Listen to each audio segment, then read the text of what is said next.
last leg before we go back to reality. And ngayon, nagbabalik din tayo sa Old Town Porvo. Hans! Hi! Last time na pumunta kami dito, February, and kung maalala nyo, sobrang snow pa niyan. Tapos ngayon, summer, nakakapanibago yung itsura and sobrang ganda din niya ngayong summer. Pero ang aming main reason kaya kami nandito is may na-discover kaming meron daw Filipino restaurant dito. So kakain muna kami doon. Pupunta muna tayo and lilibo tayo dito again mamaya. So let's go! Kain na! Ruby shoes, rosy cheeks, skipping down Linden Street. Here's the bird sings along, joining in their morning song. Big ideas, little hands, dreaming up. Puntahan naming restaurant, ang pangalan niya is Tropas Hub. So 2 minutes walk lang daw siya from the Old Town.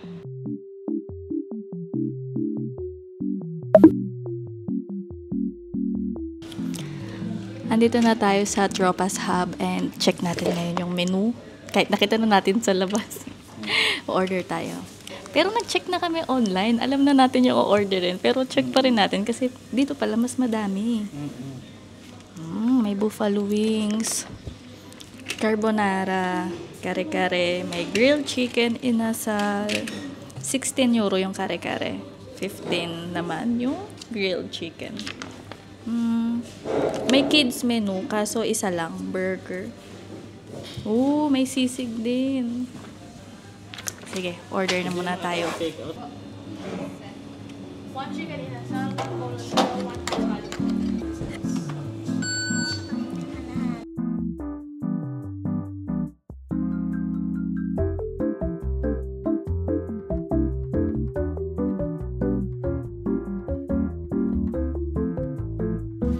So, dumating na po ang ating order.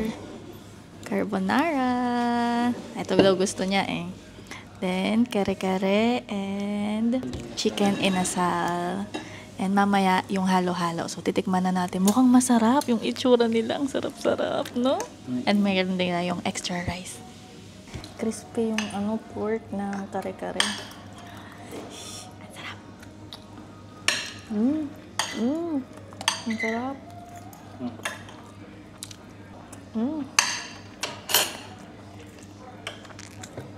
Ang sarap.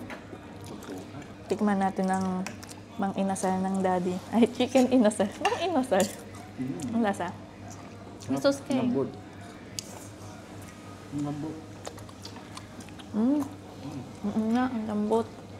If di ba kayo nakakapunta ng Old Town Porvo, punta kayo dito, 30 minutes.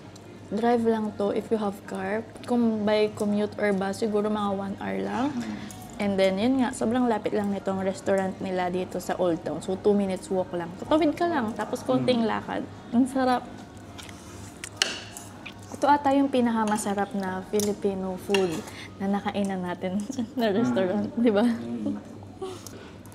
Ang sarap naman ng kain mo. Ha? Ang dungis. Show them. Ano? Masarap? Ano gusto mo? Yung pasta o gusto mo mag-rice? Okay, ito na ang best part ng ating meal. Halo-halo! Legit halo-halo siya, guys. May ube, may leche flan, ice cream, and fully loaded siya sa ilalim. Wow! Excited na ako i-try. Tikin mo muna yung leche flan bago natin halu-halu-haluin talaga. Panalo guys, panalo.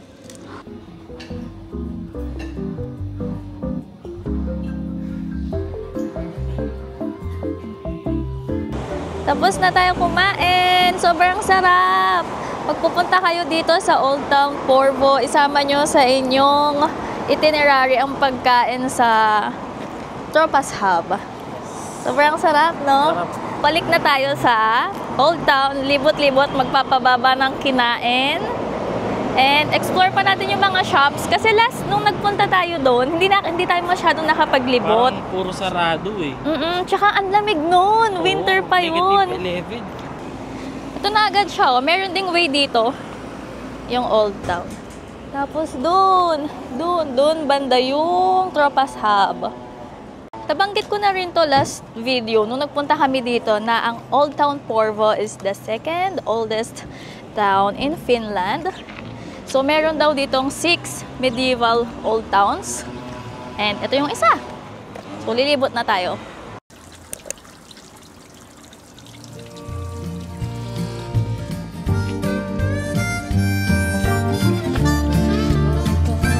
Old Town.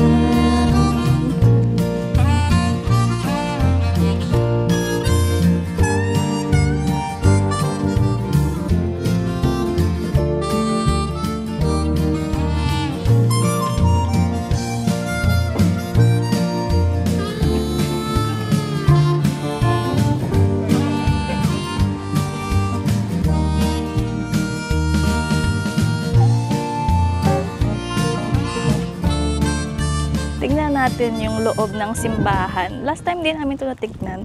Na-search ko na siya, sabi it's a Gothic style church. Dako, I don't know, pero tingnan natin. This church has stood on this hill for centuries, which began as a simple wooden chapel that has transformed into one of the country's most beloved Gothic-style cathedrals. Step inside and you'll find vaulted stone arches, 18th century wooden galleries hanging from the ceiling, a model ship that is a centuries-old maritime tradition offering prayers for sailors at sea. This church has been burned down not once but 5 times. Danish and Russian forces, accidental fires, and even arson in 2006 nearly brought it to ruin. Yet each time the people of Porvoo rebuilt it stronger and prouder.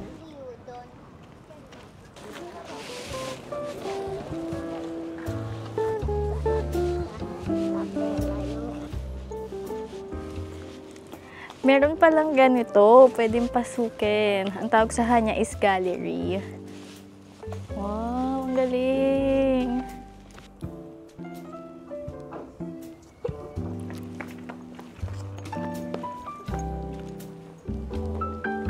Ayan, ito siya, yung gallery. And meron din dito sa kabilang side. Wow, ganda.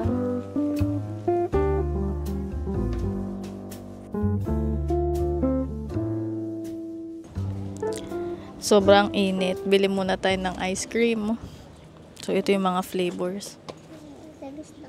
Magkano siya? 9 euro. In a big cone and 3 scoops. So, that's 9 euro. Thank you. Hindi siya sobrang tamis. Yeah? Pero masarap. Tiramisu flavor. Ayaw nga, no? Christmas na. Nandiyan si Santa Claus. Ano yan? Kabitan ng mga bag.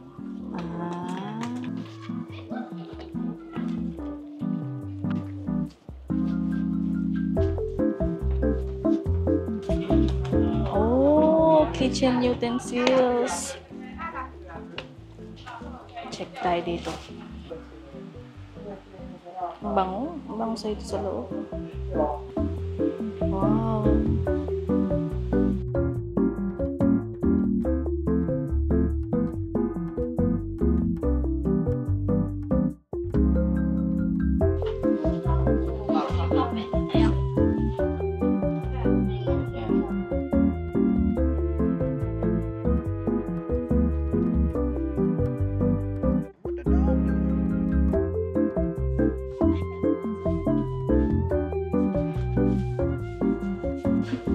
Daming accessories. Ito mga earrings. Itong mga old houses na yan, pinreserve nila ng ganyan. Pero yung loob niya nan is usually mga shops. Yan, ng mga antique, mga handicrafts, ganyan. Yung iba is cafe. And eto, naglalakad na tayo pabalik na 5 PM na. Sobrang init. Kino-construct din pala yung yung bridge. Hindi siya diyan dati. Doon siya sa kabilang side. Kaso may ginagawang construction kaya ganyan na. But your parents came in the cul-de-sac, leaned back in a leather-clad seat, pack of spirits in your potted bag.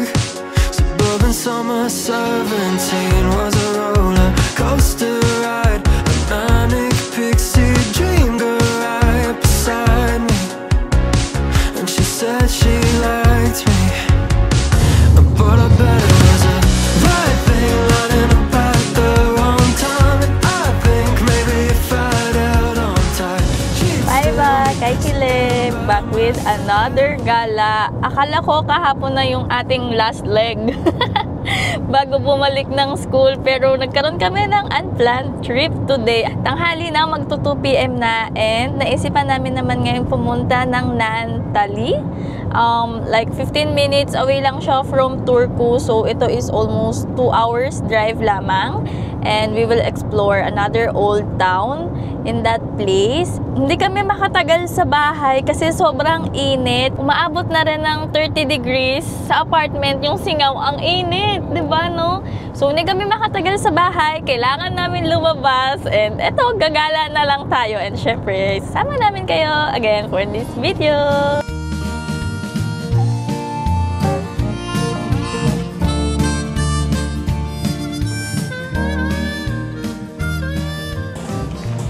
Wow, ang nice.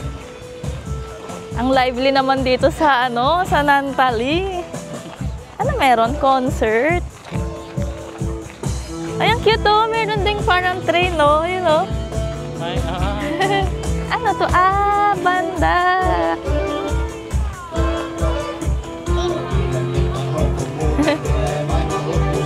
Wow, happy purchase agad. Mumin!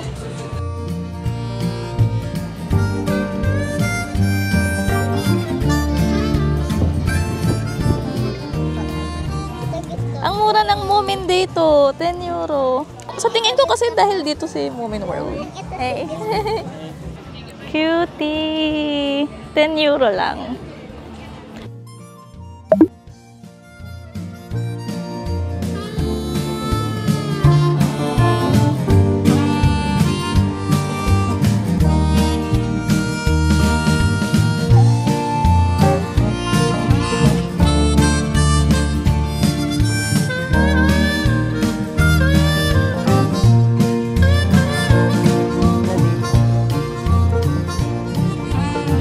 Dito rin palagay sa Nantali yung Mumin World. Pero hindi itong place na to. Pero dito rin siya. May mga postcard din sila, oh. Libot namin kayo dito sa loob. Ayan, cute naman. Ng mga tumbler. Wow! Ang cute! One cool couple. Ano siya? Stand lang? Itatayo mo lang? Hindi ko alam. Ang Ano cute. mga ganyan. Guys, meron ditong Mumin World Shop sa loob. Ito yung same na binili namin dun sa labas. Dito, 21 euro. Dun sa labas, 10 euro lang. So, bagay kasi ano kasi ito shop talaga na. Aircon naman kasi. Pero, syempre, still pa rin yung 10 euro, diba? Ayan, no? Kasi si Mumin dito. Same din. Oo, ito rin yun. Same Oo, na same. Oo, lahat. Nandun din yun. Tag 10 euro lang dun sa labas. Doble yung presyo. Sabi nila namin sa labas. Si Mumin, guys, is originated yan dito sa Finland. Alam mo, parang mas maganda yung vibe dito. Kasi yung background, may harbor, may dagat. Tapos sa kabilang side, eto dito, yung old town. So, libutin muna natin yung old town. Dapat sakay kami dun sa may train. Kaso umalis na. Magkano yun? 6 euro? 6 euro isang tao. Lakad na lang. Meron tayong nakitang museum dito. Welcome to Nantali, the historic spa town known as the Valley of Greece. We step in the peaceful country yard nestled between two charming wooden structures. Its name are Humpi and Hilola. We did not explore inside these two houses, but path led us to a modest wooden house, almost like a life-size dollhouse. Inside, we find a small collection of vintage toys and doll furnitures. The space feels timeless. It's a gentle, almost dreamlike glimpse into how Finnish children once played. Ang cute. Sample ng itsura. Just being what we're made of, and it comes out in the quiet between the times we speak, between the times we think. Meron pang tinuturo dito sa Ukalyo. Ito siya sa taas. Curious din ba kayo guys kung bakit red, yellow, blue, or colorful yung mga kulay ng old town or mga old houses sa mga old town? Actually, nung sinearch ko siya, why usually color red ang mga kulay ng bahay? Because of the painting na ang tawag nila in Finnish is puna multa. So, it's a kind of painting na affordable daw, long-lasting and weatherproof na ginagamit or pang protection sa mga wooden houses for harsh weathers. Nung tumagal, naging Nordic visual symbol na daw siya, which means rural life, parang ganun. So, eto, meron pa tayong isang papasukin. As you can see, ganun yung kulay niya. Across the country yard stands Sau Kallio, the artisan's home.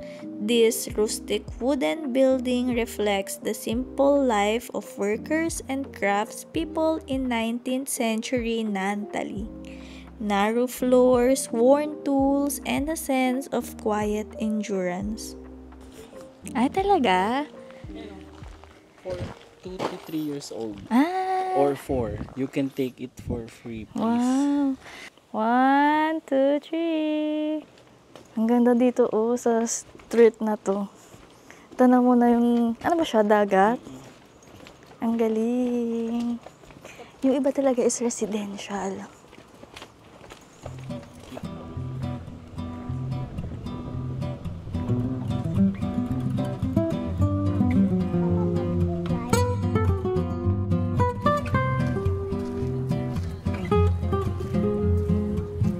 Full pack ang mga restaurants dito, guys. 5 PM to, Ang daming tao actually dito. Nakakatuwa talaga kasi buhay na buhay dito. Napakadaming ganap. And ito yung park. So, doon yung may pa-concert kanina. May tugtugan ulit. Dadaan tayo dito sa gitna ng park. Tapos, pupunta tayo sa simbahan. Standing here is Naantali Church, built in the mid-1400s as part of a Catholic convent founded in 1443. Today, it's the only surviving building from that convent. This large white stone church, Finland's second largest medieval stone church, featuring a prominent Baroque tower completed in 1797. In this modest stone church, history lives on, in its walls, rituals, art, and echoes of convent life. Punta tayo guys sa Moving World. Pero for sure din na kami maka-entrance kasi hapon na. Bali may bayad din pala siya. Parang 43 euro din yung ticket. Pero puntahan lang natin kasi dadaan ka ng bridge kasi sa island siya. And dito yung daanan. Ayan. Ang ganda naman nito. Parang vintage na bangka. No, daddy, no? Ang galing. I could hear a wait for the weekend, shooting a deer. We sit inside. So, wala tayong napala sa Moving World kasi sarado na. Balik tayo next time, no? Pasukin natin. So, balik na tayo dun sa may Old Town. Anong oras na? 5 PM na, no? Magsi-6. 5:35. Buti na lang, din naman sakit sa balat yung tsaka ang galing. And lie like you mean it, and I'm halfway home. So in the middle, like you call my phone. Speak like a riddle and break me to pieces and skip town. God, I love when you let me down. It's so bad, I shouldn't take it if they heard you laugh. That would explain it. Maganda pala dito. Diba?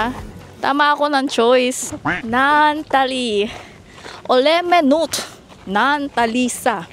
Tama ba? Naantalisa. Nut mela on tosinalka.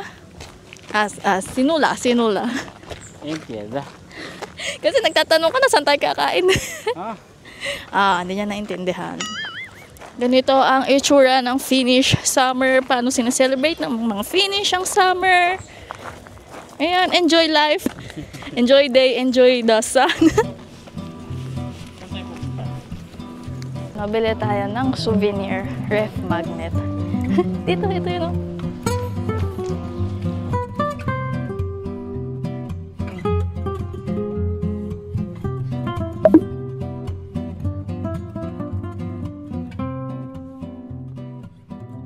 Merong mga naka-display dito sa labas, 'di ba? Pero walang nagbabantay. Pero wala ka ring makikita ang CCTV. Wala. 'Di ba? So ganyan how trust-based society Finland is. So, yung cashier nasa loob. Oo, Walang bantay sa labas. Nasa pinakaloob talaga as in. Ang kulit no? Ito naman na tayo sa Turku. Punta muna kami sa Market Square. Magche-check kami ng pagkain. Wala na pala yung pinaka-Market Square. Konti na lang yun nandito.